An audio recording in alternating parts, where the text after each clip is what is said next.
News views में आपका स्वागत है। मैं रजिश महाजन। न्यूज़ है, रुद्राक्ष कंपनी के 700 लोगों का जो ग्रुप बने हुए हैं उसमें कुछ क्या चल रहा है ये समझने वाली बात है। कुछ लोग चाहते हैं कि वो लीगल तरीके से, कानूनी रूप से अपना हक हासिल करें, जो उनको बेवकूफ़ या बुद्धू बनाकर उनसे पैसा ऐंठ लिया गया रुद्राक्ष ने। रुद्राक्ष की बहुत सारी कंपनियां भी हैं, RD solution, RD migration, SC services और रुद्राक्ष ओवरसीज, ऐसी बहुत सारी कंपनियां हैं जो उन्होंने उनसे पैसा लेकर अपने अकाउंट्स में ट्रांसफर्स किए हैं। ऐसे कुछ अकाउंट सीज भी हुए हैं और कुछ प्रॉपर्टियां भी सीज हुई हैं। अब कुछ लोग चाहते हैं कि वो कानून के जरिए अपना हक हासिल करें और कुछ लोग चाहते हैं कि इन कानूनी पचड़ों में ना पड़ा जाए, सीधे उनके साथ में एक मीटिंग हो रुद्राक्ष कंपनी की और उनके साथ में ये तय हो कि उनके साथ कंप्रोमाइज़ हो जाए और उनका पैसा उनको मिल जाए। क्या रुद्राक्ष कंपनी ऐसा कर सकती है? वैसे तो उसको ये करना चाहिए, क्योंकि उन्होंने जो रिफंडेबल सिक्योरिटी के नाम पर लोगों से पैसे लिए हैं विदेश भेजने के लिए, वो उनका पैसा करना बनता है और ऐसा वो मानते हैं और कोर्ट में भी उन्होंने ये माना है कि हम पैसा देने को तैयार हैं। लेकिन पैसा वो लेते ज़रूर हैं और देते बहुत ज़्यादा मुश्किल से देते हैं, घुमा फिरा के देते हैं। ऐसे बहुत सारे लोग हैं जिनको पैसा मिला भी है और बहुत साल पहले भी मिला है। जब ये बात पता चली सबको कि वहाँ पर इस तरह से उनके ऊपर केस हो गया है, तो बहुत सारे ऐसे लोग भी हैं जो वापस आकर उन्होंने अपनी कंप्लेंट दर्ज करा दी है, क्योंकि इन चक्करों को ख़त्म करने के लिए पुलिस ने एक एसआईटी बनाई है। उन्होंने इन्वेस्टिगेशन करने की कोशिश करी है कि रुद्राक्ष कंपनी ने क्या कुछ कांड कर रखे हैं। तो बहुत सारे ऐसे लोग हैं जो जिनको कुछ पैसे मिल गए थे और उसके बाद उनको इंटरटेन नहीं किया गया रुद्राक्ष कंपनी की तरफ से, क्योंकि रुद्राक्ष कंपनी ज़्यादातर पूरे पैसे किसी को देती नहीं है। कुछ पैसे देकर उनका मुंह बंद करके उनको भगा देती है, क्योंकि लोग दूर दूर से आते हैं, उनका आना भी मुश्किल हो जाता है। लोग ठंडे भी पड़ जाते हैं कि चलो जितने मिल गए उतना ही सही। अब वो लोग फिर वापस आ गए हैं, उन्होंने अपनी शिकायतें दर्ज करा दी। इस तरह से लोगों का जो जमावड़ा है काफ़ी ज़्यादा हो गया और लगभग 700 ग्रुप के लोगों, 700 लोगों के आसपास लोगों का ये ग्रुप बने हुए हैं अलग अलग तरह से। उन्होंने अपनी जो शिकायतें वो दर्ज करवा रखी हैं और इनमें बहुत सारे हैं जिनको पैसा मिला हुआ है और कुछ लोग ऐसे हैं जिनको बिल्कुल भी पैसा नहीं मिला है। तो ऐसे लोगों का जो सोच है कुछ अलग अलग तरह से लगी हुई है। लेकिन कुछ लोगों ने कमेटी बनाई है ग्रुप के अंदर, वो सारी डील कर रहे हैं कंप्रोमाइज की तरह से। उस कंप्रोमाइज में अगर आप उस ग्रुप के अंदर कुछ भी शिकायत दर्ज करते हैं कि ऐसा नहीं होना चाहिए या ऐसा हो रहा है, तो वो सुनने को तैयार नहीं है। क्या वो सारी बातें, अच्छी अच्छी बातें सुनना चाहते हैं? क्या अच्छी अच्छी बातें ही उनको अच्छी लगती हैं? क्या उनको भरोसा है रुद्राक्ष के ऊपर, रुद्राक्ष के वकील के ऊपर, वो पुलिस के ऊपर, जिन्होंने 30 साल से उनका कोई भी ऐसा काम उनको करने से बंद नहीं किया कि वो जिस तरह से लोगों को बेवकूफ़ या बुद्धू बनाया करते हैं ऐसा वो चलने दे रहे हैं? अब ये कुछ लोग ऐसा क्यों चाहते हैं और कमेटी ऐसा क्यों चाहती है कि कंप्रोमाइज़ हो जाए और वो उनको पैसे दे देंगे? ऐसा होना चाहिए, लेकिन क्या इस तरह के प्रश्न उठाना, क्या ये उनको अच्छा नहीं लगता है या सुनना नहीं चाहते हैं? सेशन कोर्ट में एक बेल आई है गुरप्रीत सिंह की।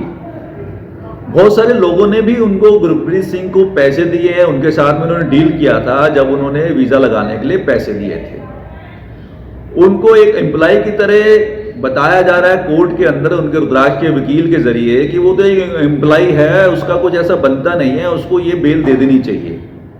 लेकिन कुछ लोगों ने कागज वहां पे पेश करें जहां पे वो प्रोप्राइटर हैं, उन्होंने अपना लोगो रजिस्टर करवाया था ऑनलाइन और उसके अंदर ये बताया गया है कि वो प्रोप्राइटर है।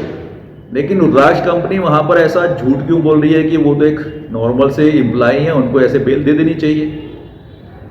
तो जज ने उनको बेल तो नहीं दी और उन्होंने एक इन्वेस्टिगेशन डाल दी है एसआईटी के ऊपर कि कितने लोगों ने है जो गुरप्रीत के ऊपर या गुरप्रीत से डील करी है और उनके लिए शिकायतें दर्ज करवाई हैं। एसआईटी की रिपोर्ट में जज साहब ने ये बात उनसे मांगी है और ये भी मांगा है कि जो ये प्रोप्राइटर है या नहीं है, या जो जो कागज पेश किए गए हैं तो वो कागजों को हिसाब से वो प्रोप्राइटर हैं या नहीं है ऐसी तहकीकात करें।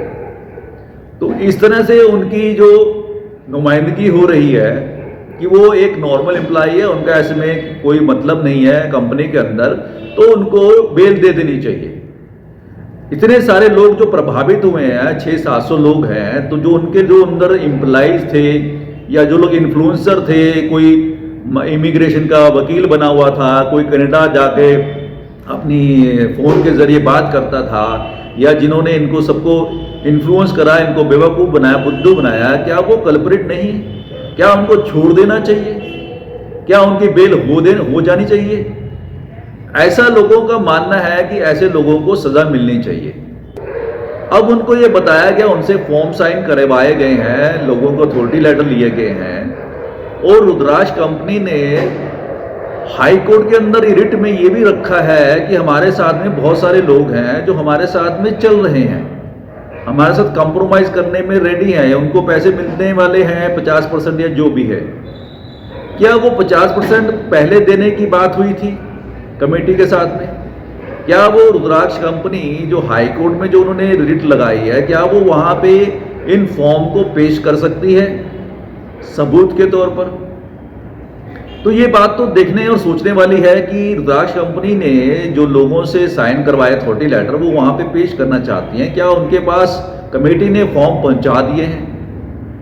सुनने में ये भी है कि रुद्राक्ष कंपनी ने उनको 50 लाख की ऑफर दी है कि वो सारे फॉर्म हमारे को दे दें, और जब हमारा 18 तारीख की जो पेशी है कोर्ट के अंदर, उसके बाद वो उनके साथ बात करेंगे।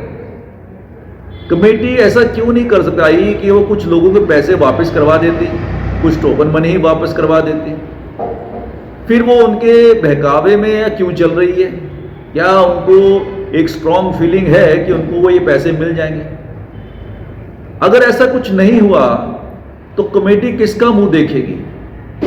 वो भांडा किस पर फोड़ेगी? क्या उन लोगों पे फोड़ेगी जो लीगल कार्रवाई कर रहे हैं कि उन्होंने हमारा काम नहीं होने दिया? भाई, हर आदमी की अपनी मर्जी होती है कि वो अपने हिसाब से चलते हैं या चलना चाहते हैं। हर बंदे की सोच अलग होती है। कुछ लोगों को लगता है कि वो हक की अपनी जो कमाई है जिन्होंने दी है वो उसे वापस लेंगे कानून के जरिए, और कुछ लोग चाहते हैं कि यारी दोस्ती में कंप्रोमाइज से मिल जाए। क्या ये रुद्राक्ष इस काबिल है कि वो इस तरह से कंप्रोमाइज करके आपको पैसे दे देगा? क्योंकि ज़्यादातर लोगों का कहना है कि जब तक उन्होंने उनको डंडा नहीं दिया या कुछ उनको प्रेशर नहीं डाला तब तक उनको पैसे मिले नहीं। अब ऐसा कमेटी क्या करके सोच के ये सब कुछ कर रही है, ये तो आने वाला कल ही बताएगा कि कमेटी आगे पैसा निकाल पाती है, क्योंकि अभी तक उन्होंने कुछ पैसा भी नहीं निकाल पाई है। क्या वो पैसे उनको मिलेंगे? क्या वो ये सब कुछ जो नहीं होगा कल को अगर, तो वो भांडा उन लोगों पे फोड़ देगी जो लोग अपने हक के लिए लड़ रहे हैं, अपना पैसा खराब कर रहे हैं, अपना टाइम खराब कर रहे हैं, अपने कोर्ट के उस पे जाके तरीके निभा रहे हैं। एसआईटी में जो शिकायतें कर रखी हैं वो क्या खत्म हो जाएंगी क्योंकि उन्होंने रुद्राक्ष के साथ एग्रीमेंट कर लिया है? क्या एफआईआरें भी उनकी मुश्किल में पड़ जाएंगी? तो ये सोचने वाली बात है। तो आने वाला कल ही बताएगा। तो देखते रहिए हमारा चैनल, सब्सक्राइब कीजिए, कमेंट कीजिए और शेयर कीजिए। धन्यवाद। जय हिंद।